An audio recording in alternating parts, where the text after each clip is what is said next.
Bien, entonces va a continuar con distintas, o sea,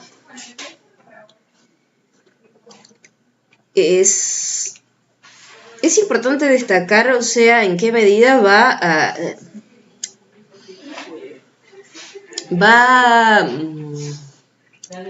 como los temas que va censurando no son triviales, o sea, son temas fundamentales a la hora de construir una poesía, ¿no? Porque, por ejemplo,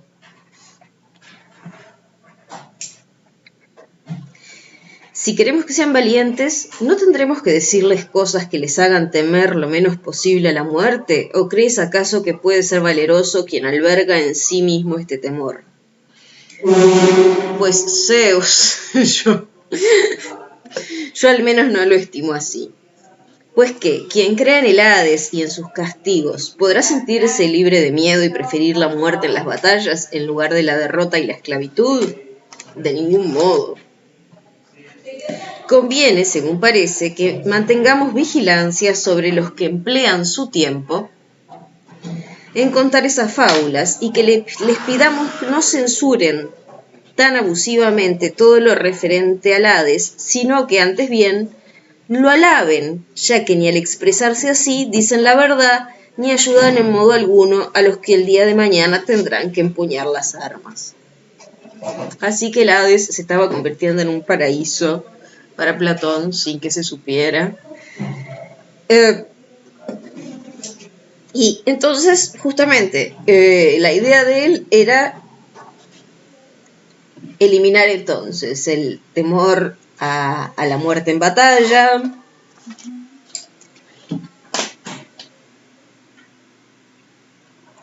cualquier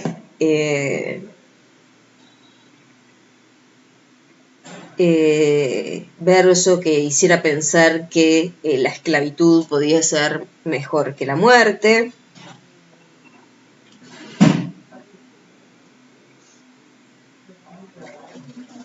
Los nombres que generaban temor.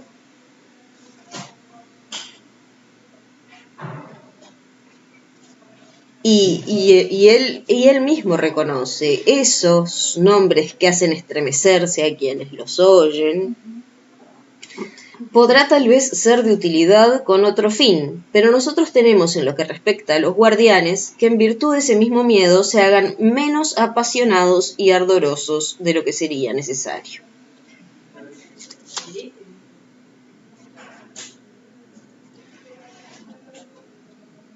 Que plantea que utilizar ese miedo para... No, ese miedo no hay que utilizarlo. Lo que hay que fomentar es incluso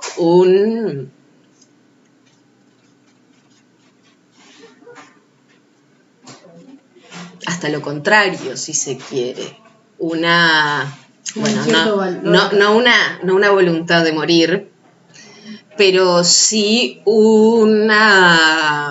un orgullo en morir en ciertos contextos, como entre morir por la polis y perder la batalla y ser esclavizado, morir no es malo y nada que me vaya a ocurrir luego de la muerte puede serlo.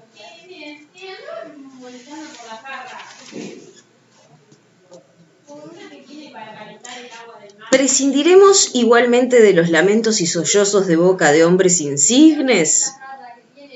Será necesario si mantenemos afirmaciones anteriores.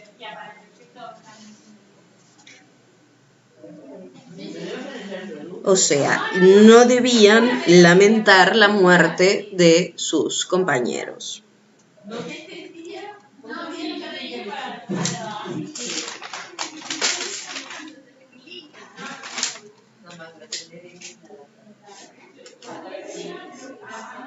No considerará un hombre una desgracia el verse privado de un hijo, de un hermano, de sus riquezas o de algo por el estilo. se lamentará lo menos posible y sobrellevará con ánimo tranquilo una desgracia de esta naturaleza. Haremos muy bien en suprimir los lamentos de los hombres ilustres para atribuírselos en cambio a las mujeres, y de éstas a las más débiles, tanto como a los hombres más perversos, para que sientan repugnancia a imitarles aquellos que queremos instruir para la vigilancia de la ciudad. Acá es importante que tengan en cuenta que los lamentos de los héroes ocupaban monólogos completos en las obras, o sea, no estaba suprimiendo un pequeño párrafo en el que decía y todos lloraron amargamente. O sea, si ustedes piensan incluso, o sea, Aquiles cuando pierde a Príapo, o sea, sale, o sea, primero que nada se lamenta, llora, y luego sale a buscar a Héctor, pero, o sea, pero no lleva pequeña parte el lamento de Aquiles por su pérdida. Y no lleva pequeña parte y no es... Claro, no es algo que enseñe, algo trascendente, algo que bueno, cuidado no tiene un con fin de repente. eso, cuidado con eso, porque sí tiene una sensibilidad. O sea, él está haciendo mucho énfasis en distinguir virtudes masculinas de femeninas y en colocar, ojo, no mujeres y hombres, porque las guardianas debían tener virtudes masculinas. O sea, no. A ver, él reconocía cierta tradición de costumbres, ciertos hábitos de género, pero decía, bueno, pero en los guardianes esto no tiene que ser así. Y el llorar para los héroes era especialmente inadecuado. Y llorar por amor más. Es decir, volvemos nuevamente a las cuestiones de las pasiones, de las motivaciones que no tuvieran que ver con principios racionales. Y que, por supuesto, no tuvieran que ver con la defensa de la ciudad. O sea, porque justamente, digo, vamos, Aquiles lo que lleva a Aquiles a matar a Héctor no es precisamente algo que luego que beneficie las relaciones diplomáticas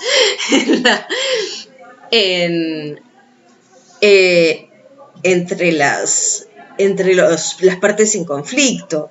O sea, la cuestión es justamente que ese tipo de arrebatos debían ser evitados, y había una sensibilidad en Grecia que no veían con malos ojos que eso ocurriera. Me imagino, o sea,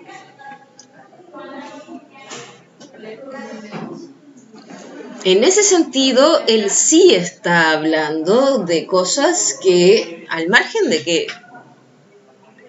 el impacto, o sea, afirmar que Homero era la causa directa de que los hombres no tuvieran problema en llorar es un poco excesivo, por no decir mucho. Pero lo cierto es que no era considerado muy elegante, pero tampoco era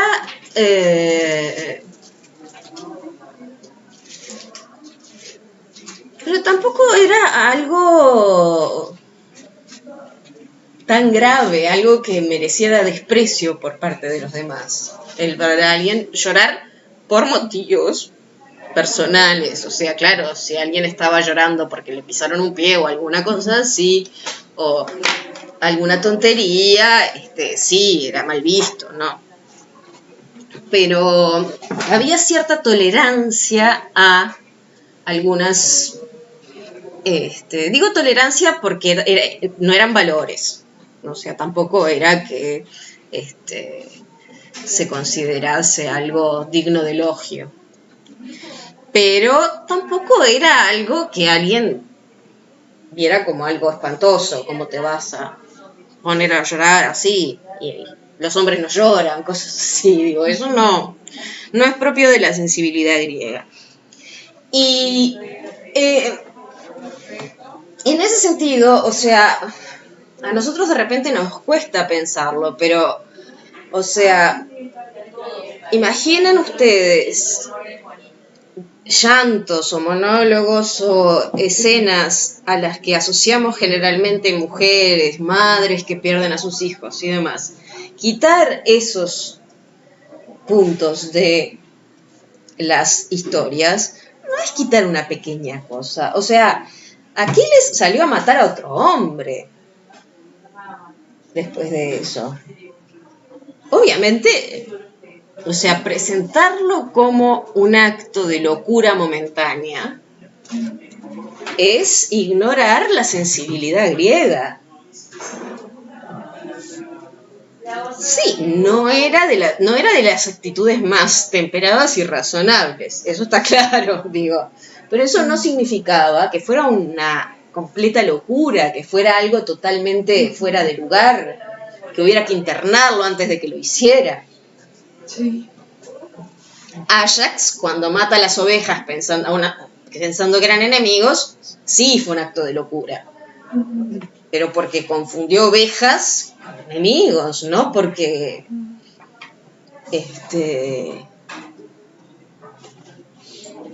no porque le hubiese provocado un profundo dolor a algo. Eso justificaba acciones que sí eran vistas como muy definitivas, o sea, salir a enfrentar, o sea, incluso, ¿no? O sea, está la clásica, ¿no? Despedida de Héctor de su familia, o sea, son personajes a los que se los coloca, sí, a los que parte de su dimensión heroica tiene que ver con el amor que sienten por los suyos. Sí. Y lo que está proponiendo Platón es que justamente esto sea minimizado.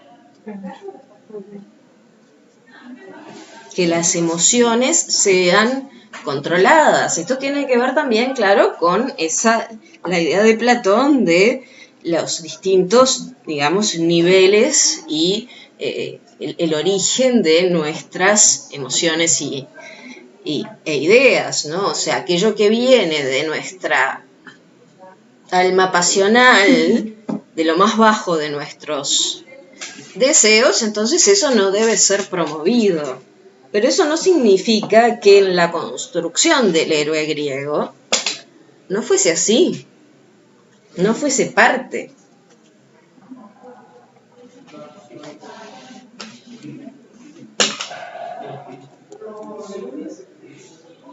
Y si me lo permiten, es una gran pérdida, porque es como convertir a todos los héroes en Bruce Willis, en Duro de Matar, o sea, un doble de vida o algo así. No funciona eso, o sea, que no derrama una lágrima y sale y los mata a todos. Claro, a Héctor yo lo tengo como un gran héroe. Porque la historia lo narra como Sócrates, algo así. Ellos van a la muerte y van con dignidad hasta el final. Sí. Porque Héctor sabía que iba a morir de antes de salir de su casa. Sabía, sí. Pero además Héctor tiene, quizás, bueno, no, sí tienen muchas cosas parecidas, pero Héctor tiene la suerte de que lo contó Homero y no lo contó tanto Platón. Y en ese sentido, Homero... Un poeta de la polis. Homero se preocupó en mostrarlo en esa situación de lamentar perder a su familia. O sea, esa dimensión afectiva del héroe que que bueno, que Aquiles también la tenía, pero bueno, no, él estaba jugando de otra manera. Y bueno, y en ese sentido es bastante discutible, ¿no? O sea, la propuesta de Platón ciertamente hace que los héroes se comporten de una forma menos emocional, menos emotiva, menos expresiva. Ahora, ciertamente desde el punto de vista estético es una pérdida, porque el tiempo que tiene un dramaturgo para hacer que sus personajes expresen sus emociones, obviamente que es más limitado que el de una vida. Y por lo tanto, cuanto más emoción, y bueno, y si tienen que llorar, que lloren, para que quede bien claro que el dolor es muy profundo. Y si no, la cosa se queda un poco confusa, porque sí, una persona puede no derramar una lágrima, ir matar a quien mató a su amado y luego encerrarse por el resto de su vida y no hablar con el mundo, y todos comprenderemos que el dolor fue muy grande. Ahora, esto en una obra de teatro es difícil de acomodar. Entonces, los recursos expresivos, por ejemplo, las lágrimas, son herramientas muy... Claro, aquí también viene la otra parte, no eran lágrimas, eran lamentos, porque justamente, o sea, en el teatro griego no se veía a alguien llorar, porque no, o sea, primero que nada tenían las máscaras para amplificar la voz, y además por la distancia, o sea, no por muy buen actor y por mucho que se derramasen lágrimas, no lo iban a ver, entonces eran lamentos desgarradores, o sea, pero era un recurso estilístico muy importante, porque realmente mostraba a la persona, o sea, realmente era lo que permitía entender la dimensión del sufrimiento que esa persona estaba pasando. Entonces, quitarlo, bueno, qué sé yo, tal vez desde el punto de vista educativo a Platón le parecería muy bien, pero ciertamente iba a generar dificultades muy grandes para desarrollar los recursos artísticos.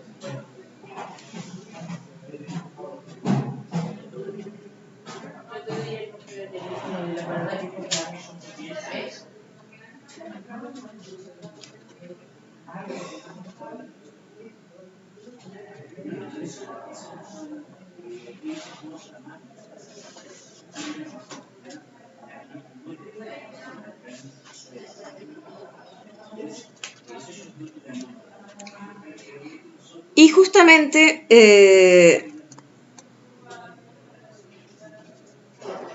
porque, querido Adimanto, si nuestros jóvenes oyesen en serio tales historias, por eso les decía, ya estaban, no solo, o sea, estaban quienes creían, pero también estaban quienes no creían,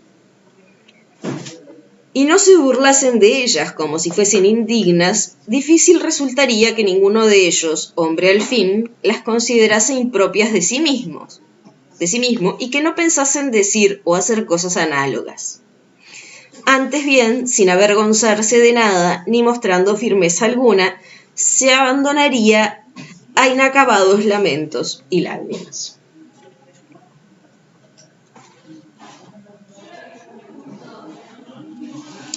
Ahora, tampoco es necesario que sean amigos de la risa. Ni de las lágrimas ni de la risa. Historias de robotitos. Estaba difícil, ¿no? O sea... Porque cuando alguien se entrega a una risa violenta, casi seguro que sufre después una alteración violenta.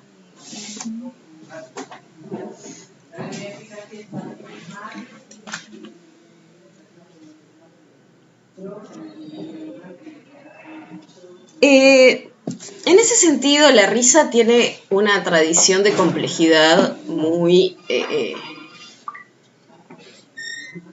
una historia larga de ser un problema, la risa, incluso más que las lágrimas. Las lágrimas se han considerado respuestas apropiadas, los lamentos se han considerado respuestas apropiadas con más frecuencia que la risa. La risa y la comedia siempre se consideró, o en general se ha considerado como algo más bien indigno, más bien para cosas poco relevantes. La verdad debe, dice, prevalecer por sobre todas las cosas.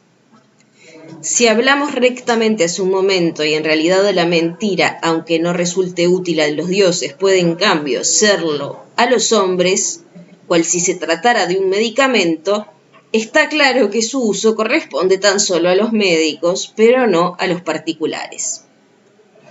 Si a alguien es lícito faltar a la verdad, será únicamente a los que gobiernan la ciudad.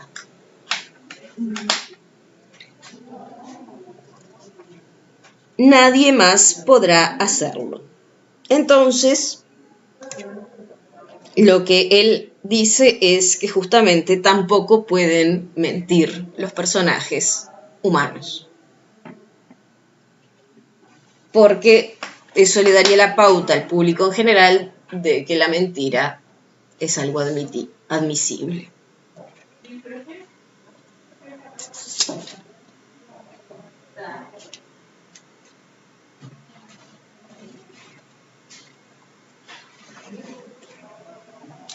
¿No necesitarán nuestros jóvenes la templanza? Sí. ¿Y qué es la templanza?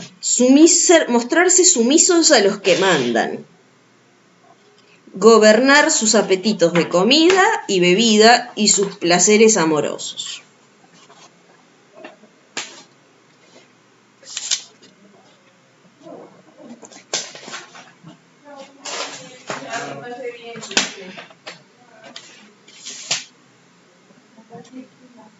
Así que ni la risa, ni la insubordinación, ni la incontinencia, ni la gula, ni el abuso de la bebida,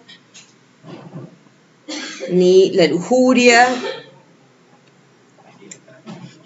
El catálogo de la Biblioteca de Literatura de Platón era aburridísimo.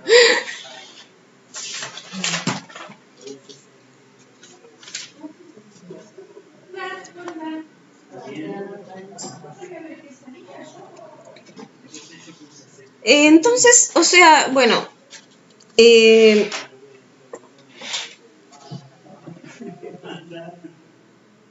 toda la educación que viene proponiendo y todo lo que justamente por estar en contra de esa educación sugiere de los poetas, viene siendo evidentemente para nada favorable a estos poetas.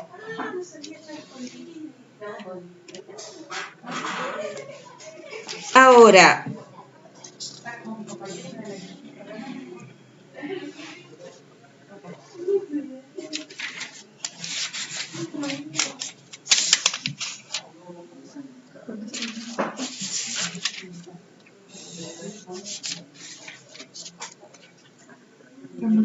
No, yo porque era signo muy fuerte. Sí. ¿qué tipo de estilo va a considerar el mejor?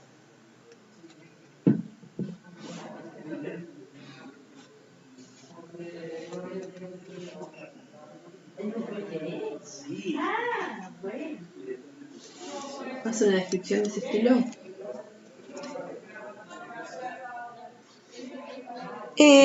No hace una caracterización, pero sí deja algunas cosas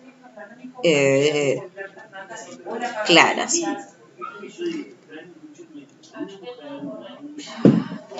El poeta no nos presenta siempre una narración, tanto en los discursos como en todo lo que intercala entre ellos, ¿cómo no? Pero al expresarse como si fuese otro el que habla, ¿no tendremos que decir que su dicción se asemeja lo más posible a la de aquel que, según ha advertido de antemano, va a hacer uso de la palabra? Indudablemente lo diremos. Y no es imitar a aquel al cual uno se hace semejante el reproducirla en su habla y en su apariencia exterior, claro que sí. En tal caso, según parece, tanto ese mismo poeta como los demás desarrollan una narración imitativa. Ciertamente. Ahora bien, si el poeta no se ocultase a sí mismo bajo la persona de otro, todo su poema y su narración serían simples y no imitativos. ¿Se entiende? O sea que hacen una imitación y él lo que pretende es que no se haga eso. Bueno, hacia allí parece que vamos. Sí, los poetas, tanto los poetas como los espectadores, hacen esa narración imitativa. Sí. Ambos. De los dos lados, del espectador y del poeta. ¿Por qué? El espectador no, porque es el que está recepcionando. No. En general, él lo que se refiere es a que... a los poetas. Básicamente a cómo se narran las historias. O sea, yo podría contar una historia diciendo... era una tarde en el CERP suroeste, en Colonia, estaban sentadas 4 mujeres alrededor de una mesa, discutiendo sobre Platón, bla, bla, bla, bla. Puedo hacerla así, pero otra es si digo, y entonces Rita dijo. Entonces, eso es lo que él quiere decir, que yo me hago pasar por vos al poner palabras en tu boca, como si fueses quien las dice. Esa sería la narración imitativa, que es exactamente lo que hace él, o sea... Sí, estaba pensando Sí, eso. exactamente. Solo que él no es poeta. Claro. No lo adorna tanto. Yo no sé si no lo adorna, porque digo, el estilo... Tiene su estilo, sí. Yo creo que lo que... A ver, es... Estoy muy cansada y... Gracias. Tienes razón, dije yo, y pienso, vamos a ver un poquito más y a ver si... No quiero adelantar algo que en realidad ya está dicho sin... No se me escapa que esta es la narración propia de la tragedia. Tienes razón, dije yo, y pienso que ahora queda ya en claro para ti lo que antes no eras capaz de entender. Esto es, que en cuanto a la poesía y a la relación de fábulas, se da, como tú dices, una completa imitación, en la tragedia y en la comedia. En cambio, la relación hecha por el mismo poeta aparece sobre todo en los ditirambos, donde tú mismo podrás encontrarlo, y en fin, una tercera compuesta de ambas se nos ofrece en las epopeyas y otras composiciones. O sea, en general, básicamente, algo que es un esquema que nos quedó muy tradicional, aunque no sea necesariamente así, ¿no? O sea, en el teatro hay diálogos. En la poesía lírica se habla en primera persona. Y en la epopeya se mezclan ambas. Hay trechos donde el narrador habla por sí mismo y trechos en los que se expresan los personajes. Ahora comprendo lo que antes querías decirme. Entonces, recuerda asimismo que antes de esto afirmábamos haber hablado de lo que debía decirse, pero no todavía de cómo sería su expresión, ¿no? Entonces, cuestiones estilísticas. Aunque yo insisto, las cuestiones previas ya eran estilísticas. Desde el momento en el que mostrar a alguien llorando no es, o lamentándose, no es simplemente transmitir un mensaje, es un recurso estilístico en sí.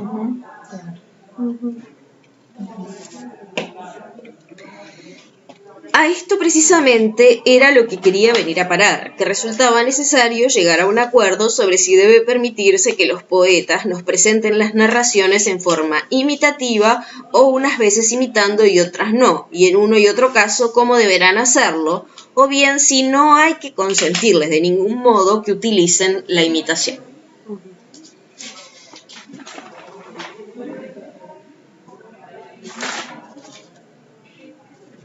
Ahora, ¿conviene que nuestros guardianes sean imitadores o no? No está dada la respuesta a esto, por lo que antes dijimos, a saber que cada uno solo puede realizar bien una sola cosa, pero no muchas, y que si se aplica a muchas fracasará probablemente en todas, sin llegar a ser tenido en cuenta en ninguna. Claro que sí. Y no puede decirse lo mismo de la imitación, ya que realmente la misma persona no sería capaz de imitar muchas cosas a la manera como imita una sola. No, difícilmente, pues, podrá uno dedicarse a un cometido importante e imitar a la vez muchas cosas y sobresalir incluso como imitador si ni siquiera las mismas personas llegan a practicar a la perfección dos narraciones imitativas tan próximas entre sí como la comedia y la tragedia. ¿O no llamabas así hace un momento a estos dos géneros? Entonces, se mezclan varias cosas.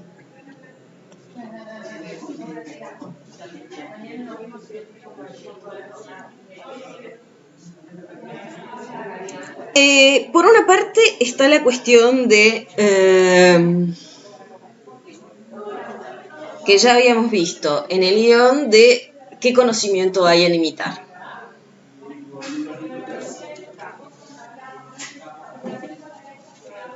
Desde este punto de vista,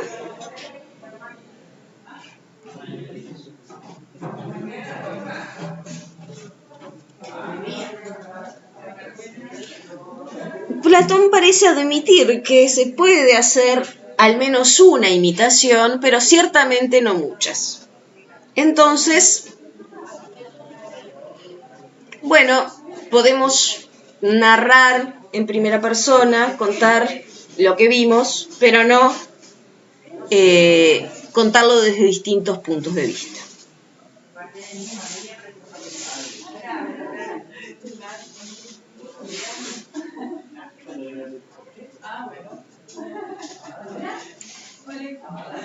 Ahora, ustedes me dirán, bueno, con esto que acabo de decir estoy diciendo que Platón se contradice. Bueno, lo que pasa es que aquí lo que Platón pretende decir es que los distintos puntos de vista son los de distintos haceres y saberes. Platón lo que defendía es que la argumentación y la contraargumentación eran parte del mismo fenómeno filosófico. Y que entonces él lo que estaba haciendo, si bien lo hacía con una estrategia retórica imitativa, en realidad era presentar argumentos desde un punto de vista y de otro. Pero lo que estaba haciendo era, en todo caso, lo mismo, presentar argumentos. Mientras que en la poesía, en la fábula, no solamente se presentan argumentos, se cuentan historias, los personajes hacen cosas propias de su condición, o sea, si uno es un general, hace cosas propias de un general, si otro es un niño, hace cosas propias de niño, o sea, los personajes no solamente son argumentadores con posiciones que pueden ser distintas, sino que son personajes que recrean, que imitan formas de vida. Y entonces debería haber un personaje solo en la historia, porque cada personaje cuenta desde un punto de vista. Él está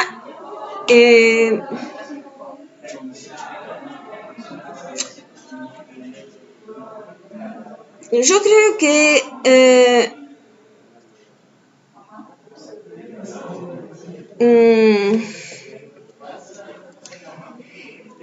a mí me queda claro que los guardianes no deben dedicarse a esas cosas. Sí, los guardianes están aparte. O sea, ningún guardián se le tiene que dar por hacer tragedias o comedias. Eso está claro que no. O sea...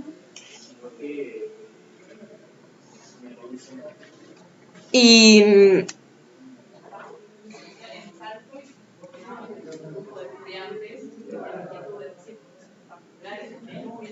En ese sentido, no solamente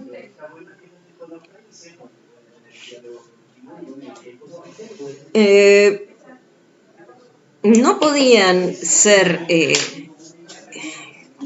poetas, como tampoco podían ser actores o mimos. O sea, la imitación era algo que los guardianes no debían hacer, porque podían acabar imitando. Primero que nada, porque los distraía de realizarse en aquello que efectivamente debían realizarse, en sus tareas, perdiendo el tiempo en imitar tareas que no les eran propias.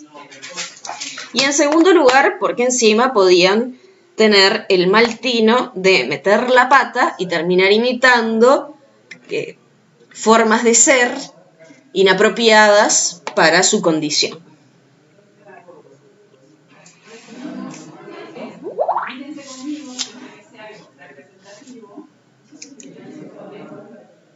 No habrán de imitar esclavos, esclavas, hombres malos, cobardes, pero tampoco deberán imitar a herreros o cualquier otros artesanos, remeros, trirremes,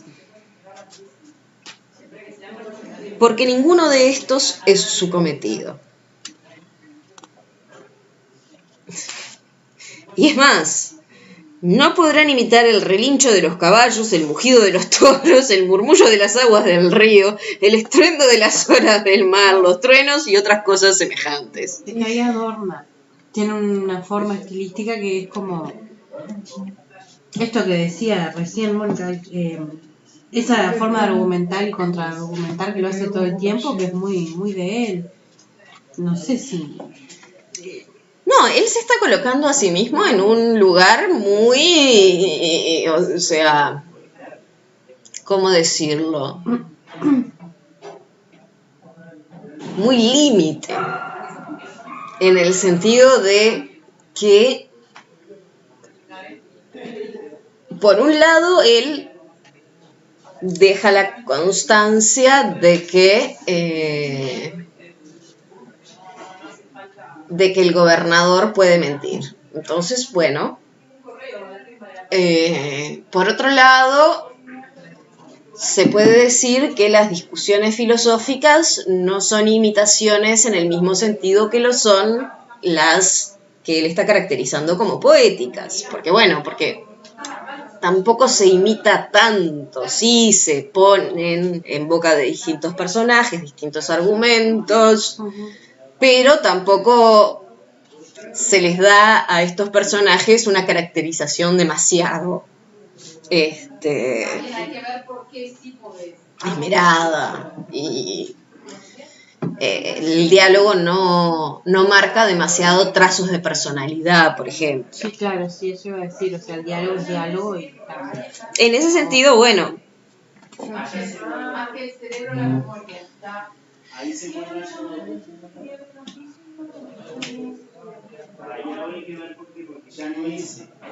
Y de hecho, él va a decir, existe una forma de expresión y de narración que deberá emplear cuando tenga algo que decir el que es realmente hombre de bien, y otra forma muy diferente a la primera, de la que se sirve y en la que se expresa la persona contraria o aquella por su nacimiento y por su educación. Tengo para mí que cuando un hombre sensato llegue al momento en que deba hablar o actuar un hombre de bien, querrá presentarle como si él mismo fuese esa persona, y no se avergonzará de imitarle si el imitado es verdaderamente un buen hombre y obra con discreción. Acá una cosa que podríamos decir es, bueno, se está retractando de todos los diálogos que hizo hablando como si fuese un sofista. Porque es verdad que en la República no hay uno que defiende el mal y otro que defiende el bien, pero bueno, Platón, tenés una obra atrás. Lo hará con menos interés si se trata de imitar una enfermedad, el amor, la embriaguez o cualquier otra circunstancia análoga. Más cuando haya necesidad de imitar a una persona indigna, no deseará nuestro hombre tomar en serio la representación de alguien inferior a él y únicamente lo hará como de paso cuando ese personaje deba realizar algo provechoso, sintiéndose avergonzado y a la vez falto de experiencia para imitar el resto de sus acciones. O sea, si quedaba poco lugar para los poetas, ahora ya también sacamos a los actores. Cosa que en realidad no es un gran problema, porque para lo que tenían que actuar. Y te con las máscaras. Yo no pido permiso para interrumpir, por favor. Gracias.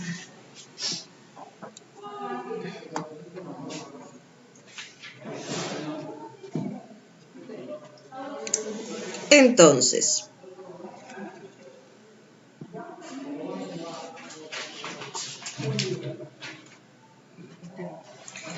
luego de ello pasa también la cuestión rítmica, ¿no? Porque, como les decía, o creo haberles dicho, nosotros hacemos una lectura que carece de musicalidad de los textos griegos, cosa que es razonable porque sabemos poco de esa musicalidad y los que no sabemos griego sabemos menos de esa musicalidad. Y porque probablemente quedaría bastante ridículo si tratásemos de hacer que el castellano se acomodase a esas formas, incluso aquellos que saben más. Pero en general, incluso por una cuestión de mnemotecnia, la cuestión de la versificación y del ritmo eran parte de la producción de los discursos. Incluso los diálogos tienen una cuestión de mnemotecnia. O sea, cuando ustedes tratan de recordar algo, si es qué le respondió, pero qué dijo fulano, cuál era el argumento, o contra quién, o en general son formas de recordar un texto que ayudan. Y en una época en la que los textos no eran tan abundantes y que los lectores tampoco eran tan abundantes, esto no era menor. O sea, el ejercicio de recordar era fundamental. Como esto sí, seguramente lo dije, ¿no? O sea, no olvidemos que la filosofía se escribía en verso, o sea, Parménides escribe en verso, pero también la medicina se escribía en verso. Y esto probablemente responda a cuestiones más mnemotécnicas que estilísticas. Es decir, si a ustedes les dan una rima, ustedes recuerdan con más facilidad algo. Y entonces, respecto, o sea, y por eso también los discursos entran dentro de la música. Porque formaba parte fundamental de lo que se decía y el cómo se decía, el ritmo en el que se decía. En un sentido en el que para nosotros quizás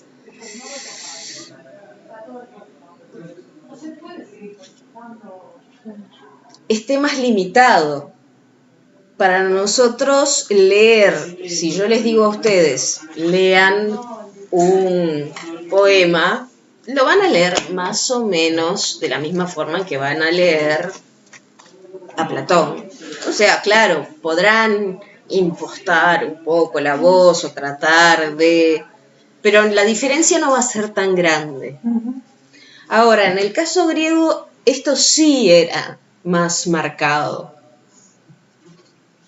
Entonces, en ese sentido,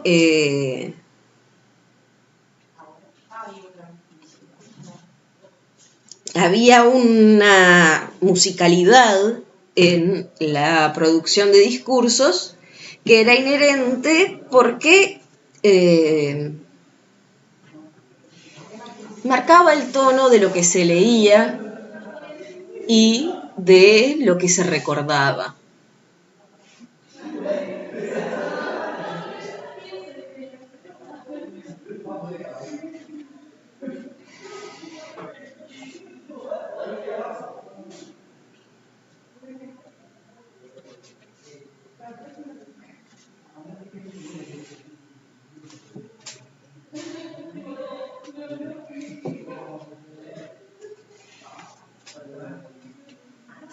La armonía era la guía, entonces, de todo buen relato.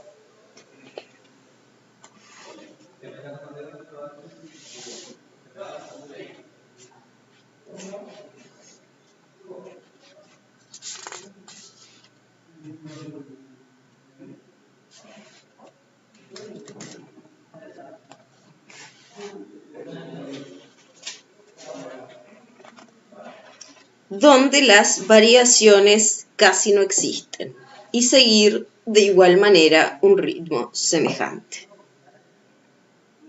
Es decir, mantener una tonalidad apropiada. No era la misma la tonalidad del hombre, de la mujer, de los niños, en la que se decía hacía un discurso público, en la que se hacía un discurso privado.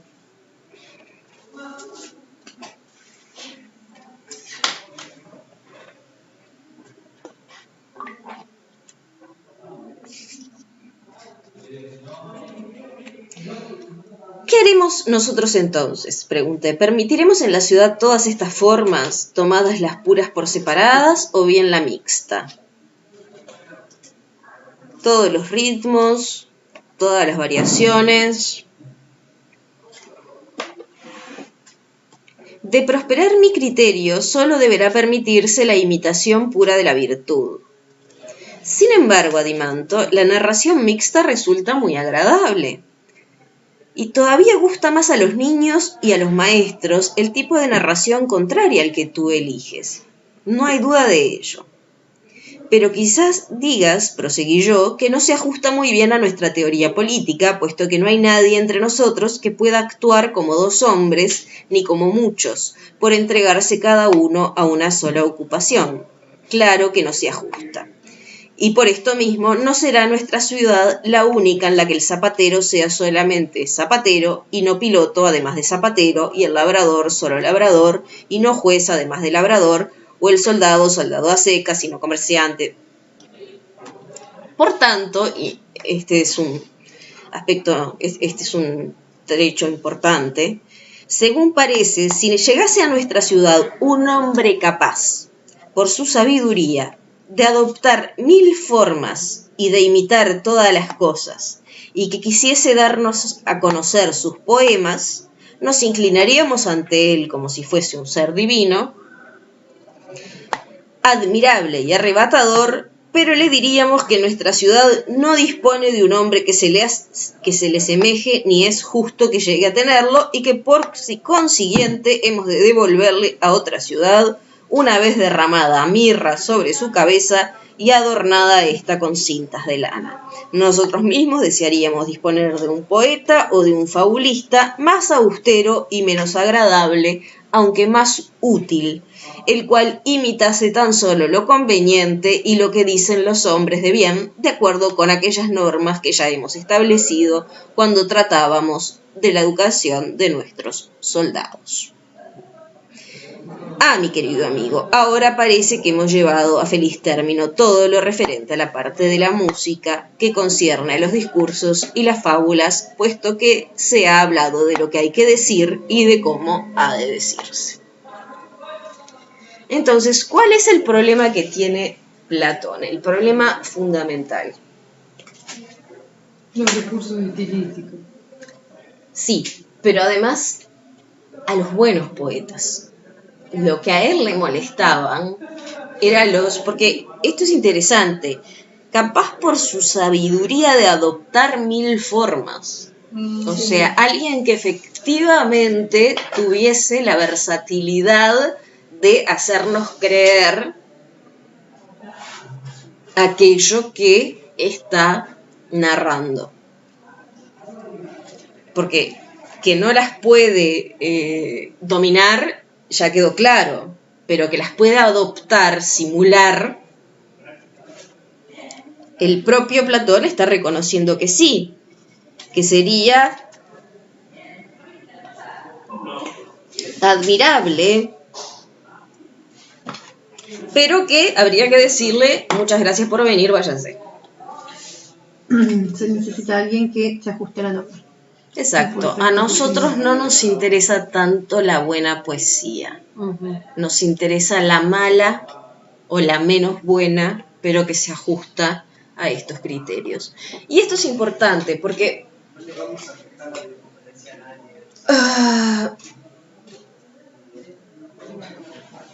es importante entender que a pesar de la posición que tiene Platón respecto a la función de los poetas, sus criterios estéticos están muy claros.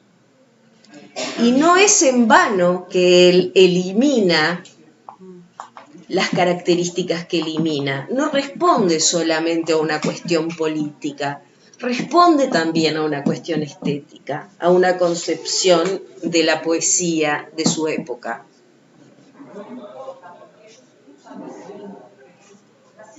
Él apunta a elementos de la poesía que son estratégicos para que esta poesía genere las emociones que genera.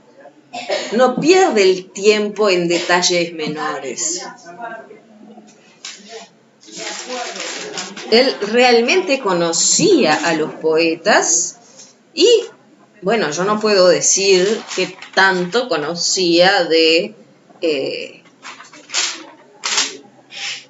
la producción de poesía, pero es claro que sabe identificar cuáles son los elementos que vivifican un texto y cuáles los efectos de eso. Los efectos de eso, y que justamente él estaba no solamente purgando algunas cuestiones que no quedaban bien, ¿no? Tachando, no, esto que se dice acá de los dioses no queda bien. No, él estaba eliminando aspectos centrales de el efecto poético de la poesía de su época. Y en ese sentido, o sea, del efecto por lo que decían, porque no es lo mismo decir una cosa que decir otra, no es lo mismo decir, no es lo mismo un personaje simple que uno complejo, o sea, justamente, si quieren ponerlo en términos de películas contemporáneas, o sea, el personaje de Duro de Matar tiene una característica, y es que es... No te perdés de nada, o sea, mirá un reclame y ya está. Es básicamente, es un ser unidimensional, o sea, es un ser que ataca lo que quiere, responde violentamente y punto. O sea, no es un ser complejo con dilemas demasiado sofisticados sobre si debo o no debo, análisis político, afectos, que se pierde si yo hago esto, qué le va a pasar a mi abuelita. Digo, o sea, estoy inventando, pero... Sí, qué trascendencia. Pero no es un personaje que tenga una complejidad que nos haga pensar que, bueno, que tenga contradicciones, que a la hora de tomar una decisión, justamente, o sea... se mezclen distintas emociones, o sea, y bueno, y eso genera un tipo de película muy específico. Habrá quienes les gustará, habrá quienes no, digo, o sea, vamos a dejar la parte valorativa de lado, todo lo que se puede. A lo que me refiero es a que realmente, o sea, cortar aspectos de los personajes y cortar conflictos le quita estructura dramática a cualquier fábula, sea esta colocada en cualquier modelo. Y ciertamente, si además el aspecto, digamos, los distintos aspectos de los recursos narrativos o la posibilidad de no solamente de saber lo que está ocurriendo a pesar de que el propio héroe no lo sabe, es decir, esos distintos géneros del discurso, porque al fin y al cabo de lo que estamos hablando, o sea, cuando el personaje no habla, cuando calla el personaje, en general lo que se nos dice es algo que el personaje o no necesita decirlo porque es obvio, qué sé yo, frente a él tenía un archivador, o que no lo dice porque no lo sabe, pero ese no saberlo lo va a afectar de forma importante. Entonces, son recursos dramáticos para nada triviales los que él elige, ¿no? O sea, piénsenlo, o sea, estamos hablando de eliminar el temor a la muerte y el sufrimiento por amor. O sea, yo no digo que no se puedan hacer otras cosas. Lo que digo es que él está apuntando a elementos que han sido explorados por el arte y por el buen arte aún más, porque justamente tienen una capacidad de interpelar y de producir distintas formas de demostrarse que es realmente, bueno, tenemos miles y miles de años de poesía sobre la muerte y no solo en la imagen del infierno, o sea, obviamente eso nos intriga de alguna manera, pero además produce formas de representar que vamos a decirlo así, rinde mucho estéticamente. Entonces él está recortando cosas que sí, bueno, sí, se puede justificar desde el punto de vista de no, así no le tienen miedo a la muerte. Pero no solamente estás cuidando a tus guardianes de que le tengan miedo a la muerte, también estás sacando un recurso que le quita eficacia probablemente a cualquier obra en la que alguien se muere.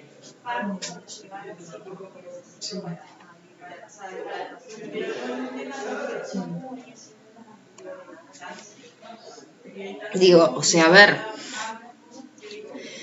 Cristo se muere y resucita y de todas maneras las escenas de su calvario son tristes y dramáticas.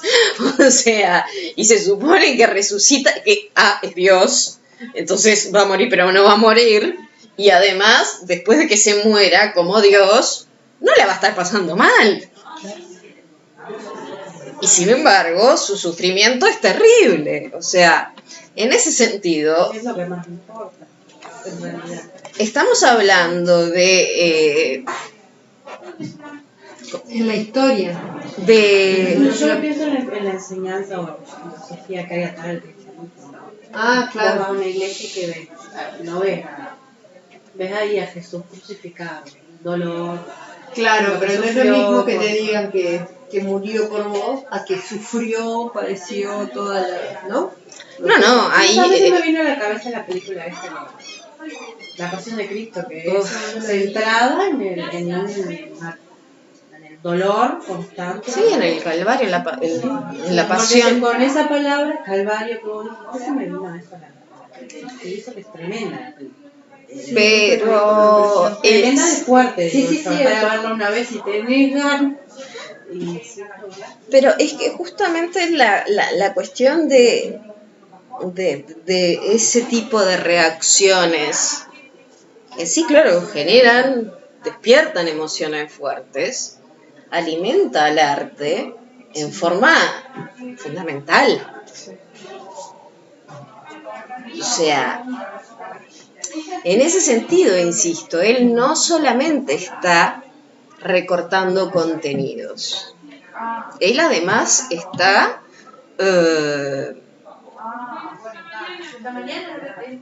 eliminando unas formas enteras de expresión artística. Sí, no, y que pensaba también que lo que él apunta a eliminar era como lo central, digamos, de los trabajos de Homero y de Hesíodo, porque el amor y la muerte, más que nada. Pero no solamente de ellos, sino también lo que producía otros relatos. Los relatos que eran más repetidos, Sí, los que se contaban, en la sociedad, los que generaban nuevas fábulas. Todos, entonces. Porque, a ver, si nosotros, o sea, Homero y Hesíodo, sí, pero pensemos en Edipo. Sí. ¿Y qué nos queda de Edipo con estos criterios? Sí, no. Bueno, había una vez un niño que los padres lo perdieron y después creció. Chau.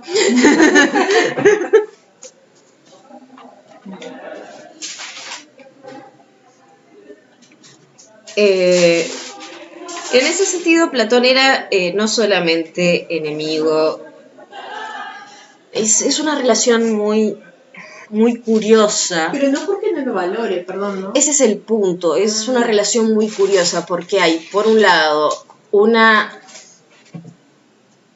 capacidad de identificar elementos que nos habla de una sensibilidad muy grande a esos elementos, porque en general los sensores son más toscos. Cortan, tachan y chau. La sensibilidad de Platón respecto a los elementos y a cómo estos elementos se enlazan y los ritmos y cómo tienen esa capacidad de multiplicarse es muy grande. No, o sea, no era... Es que por esto mismo lo ve como, tal vez lo quiere sacar, ¿no? Pero por el hecho de que es consciente de No, es que la importancia, el valor de eso. Él era consciente de su valor, pero a la vez era profundamente reactivo a sus efectos. Él consideraba que sus efectos justamente lo que traían eran más problemas que soluciones. En ese sentido, para él, justamente las reglas... Esto que voy a decir, tómenlo con pinzas, pero no lo desprecien. O sea, era mejor que se mantuviera por siempre una norma no muy buena a que se estuviera tratando de ver cuál era la mejor todo el tiempo. A que se cambiara para ver si funcionaba y después se cambiara de nuevo y después se cambiara de nuevo para ver cuál era la mejor. En ese sentido, para él había una cuestión que preservar ciertas tradiciones, ciertas estructuras, era algo que daba garantías de estabilidad a la persona y a la ciudad. Y en ese sentido el arte, cuanto más variado, cuanto más sensible, cuanto más movilizador, más peligroso.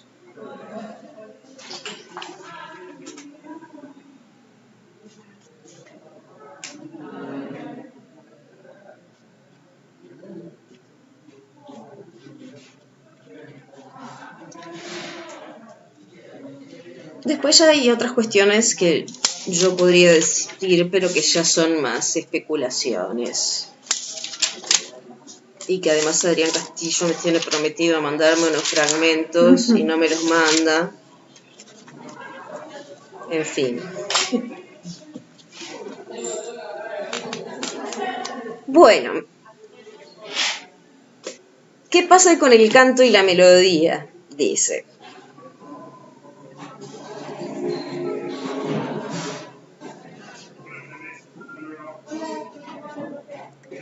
En cuanto a la letra de la melodía, que no difiere en nada de la que se acompaña con música respecto a la conveniencia de que ambas se atengan a las normas establecidas recientemente, o sea, que nadie cante nada distinto a lo que se decía antes.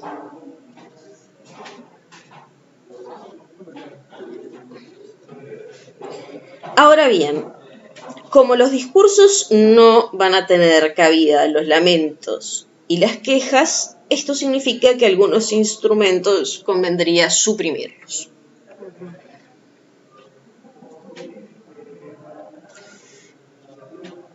Y algunos tipos de armonías, digamos, más agudas, más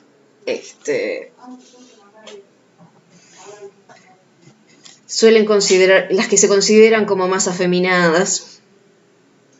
Es como muy consolador el amor.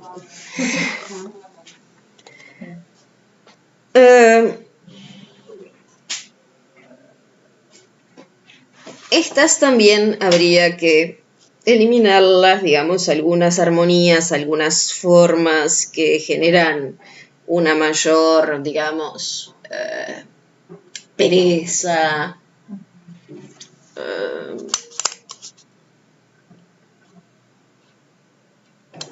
Bueno, emociones poco...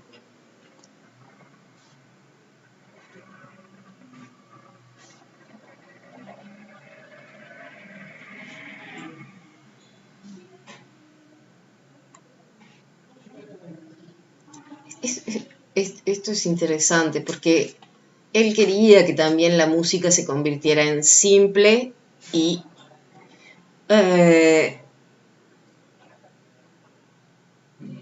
también que respondiera a armonías claras y no demasiado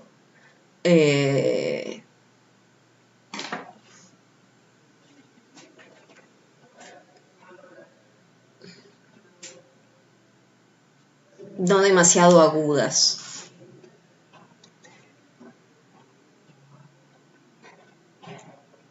Entonces, quiere sacar también a las flautas, a todos aquellos que son instrumentos de cuerda, que son panarmónicos, y le quedan solamente la lira y la cítara y el caramillo, que era un... Si yo no entiendo mal, era como una especie de...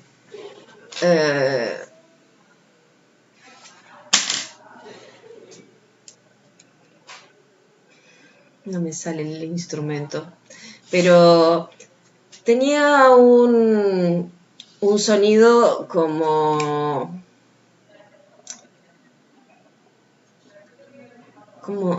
de semillas. Así como si las lluvias. No exactamente eso, pero sí en ese sentido, en el que repetía un sonido muy de naturaleza, la naturaleza, o como sea, ese instrumento que hay, hay que varios, se usa para desestresarse. Hay varios, pero yo ahora no recuerdo exactamente No recuerdo ahora. Sí. Entonces elimina las flautas, ¿y cuál otro es? Las flautas, los instrumentos de cuerda, salvo los triángulos, las arpas. Eso sí. No, nada, solamente quedan la lira y la cítara.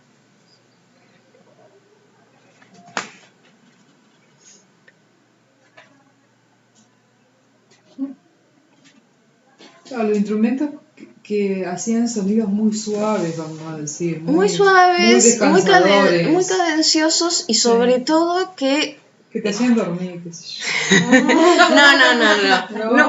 No, tenían que... Es más música ambiente lo que él buscaba. Algo que... Claro.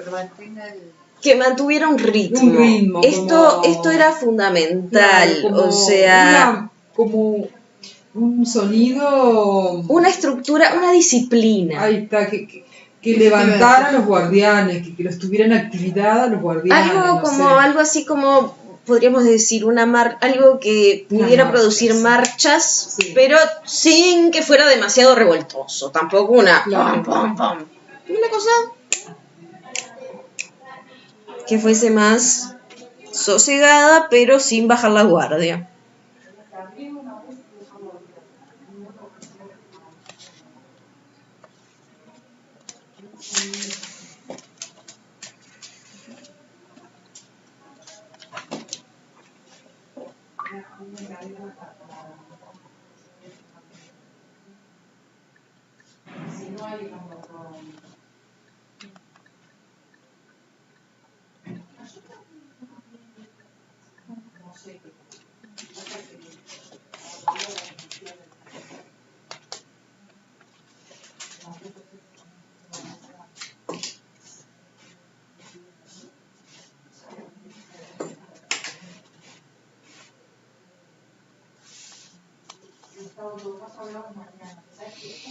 Qué bien ese efecto, ¿no? Que genera ese efecto de disciplina. Sí, de hecho sí. Él, de todas formas, ese efecto lo va a colocar más que nada en la gimnasia, que también era una forma de danza.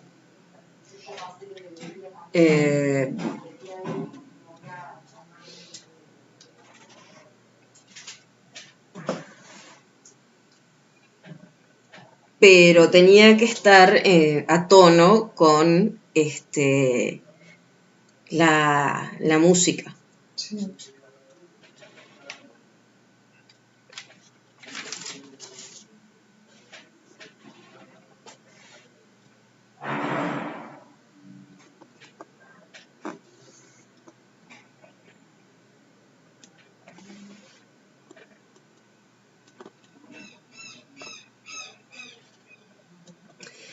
La bella dicción, la armonía, la gracia y la euritmia están en relación directa con la simplicidad de carácter, aunque no por cierto con lo que corrientemente se entiende por estupidez, sino con esa simplicidad que es la propia de un carácter en el que resplandecen la verdad y la belleza.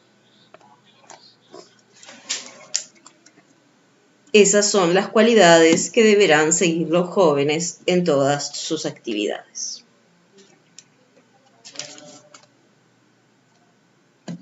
¿No? Entonces, bueno, obviamente los contrapuntos muy fuertes, los cambios de tono, las variaciones, los distintos ritmos, no le gustaban, le parecían que realmente llevaban a la decadencia del alma y de las costumbres, no meramente a una decadencia musical, que también, pero le parecía, pero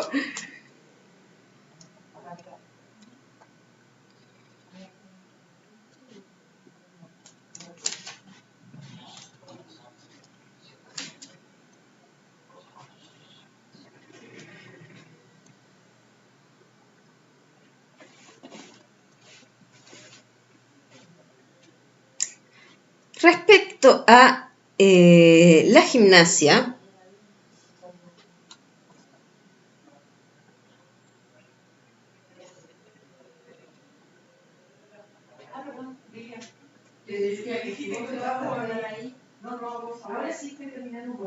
le preocupaba especialmente la comida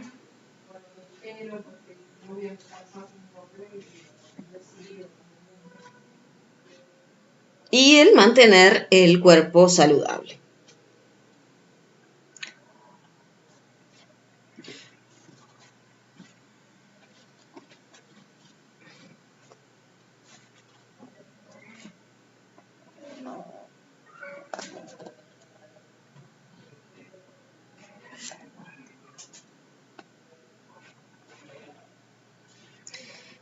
Dice, ¿no será la mejor gimnasia hermana de esa música de que hablábamos hace unos momentos?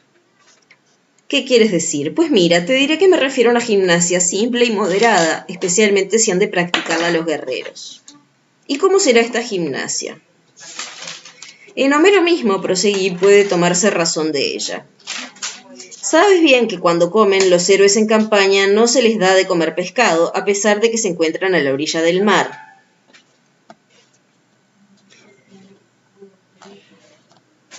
Ni que se les dé comida demasiado condimentada. Ni comidas demasiado grasas. Digo, a mí en esta parte me resulta gracioso que le parezca que Homero sabía tanto sobre cocina. Pero bueno, parece que sí.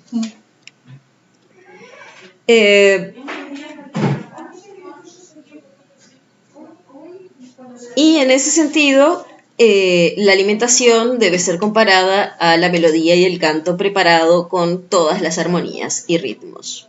Entonces la comida debe ser parecida al canto. Sí, insulsa. Sí. Sí. Pobres guardianes. Pero esto es para los guardianes, Sí. pero también Sí. para todo el resto de las... O solo para los guardianes. Ah, Yo tengo la misma pregunta. Bueno, no, eso es complejo de decirlo, porque por una parte yo les diría que es fundamentalmente para los guardianes. Sí, eso queda... Los guardianes deben ser el modelo de los demás. Ahora, evidentemente, llegado el caso, cada oficio tendrá sus requisitos especiales. Entonces quizás haya quienes necesiten comidas más grasosas, pero hay ciertas variaciones que no se le ocurrieron, o sea, o no le parecieron importantes. Sí, sí. Pero él lo escribe para los guardianes, pero los guardianes en el ejemplo, con eso le basta. Estamos Sí, hablando de un problema que no... y además no creo que él estuviera muy al tanto de posibles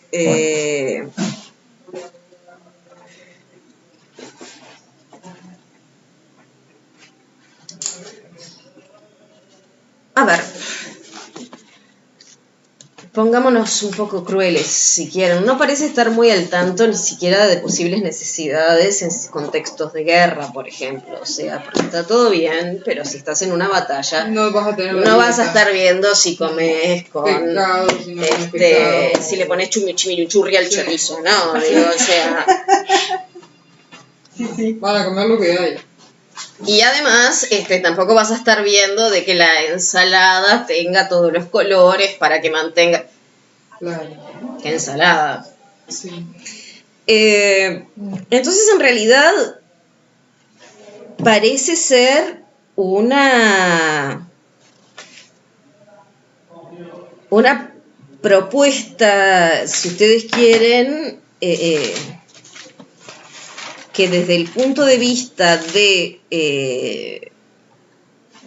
o sea, sí, está claro que es una propuesta que pretende reforzar la salud por el lado del orden y la armonía, que es algo que se adecúa a los criterios más bien místicos de Platón que a su conocimiento de la realidad, de las posibles situaciones que podrían llegar a enfrentar los gobernadores y los guardianes de una ciudad.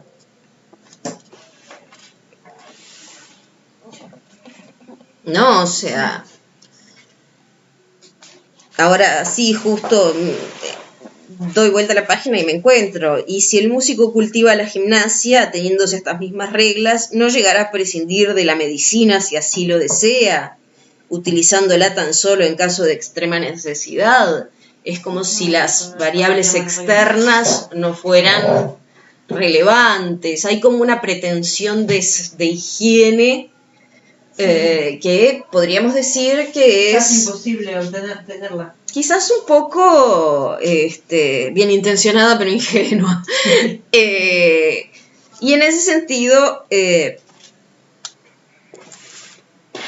habla más de los principios filosóficos de Platón que de su conocimiento del tipo de vida que deberían llevar aquellos que estuviesen. Ojo, en eso también él se cuida, él habla de una ciudad ideal. Y él dice, esta ciudad no por no existir no debemos pensarla. Claro. Sí, sí, eso siempre hay que tener Entonces, en ese sentido, también es importante tener presente que, bueno, que sí, que las ciudades reales traen consigo problemas, pero que su propuesta básicamente parecería ser la de abordarlos, o sea, sobre cierto eje educativo, los problemas abordarlos como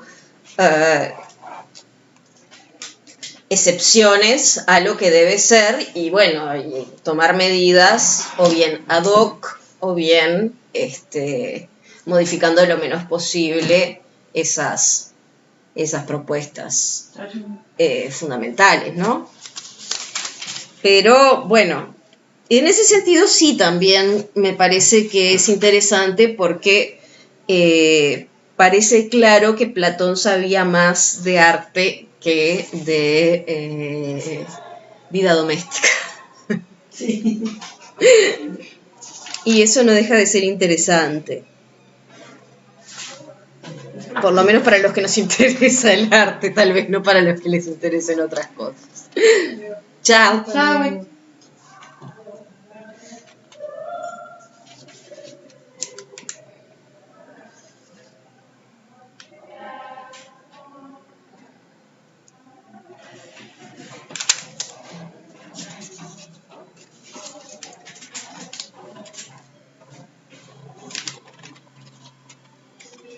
Bueno, que tengan condiciones de vida más o menos dignas y por ahí iba la cosa.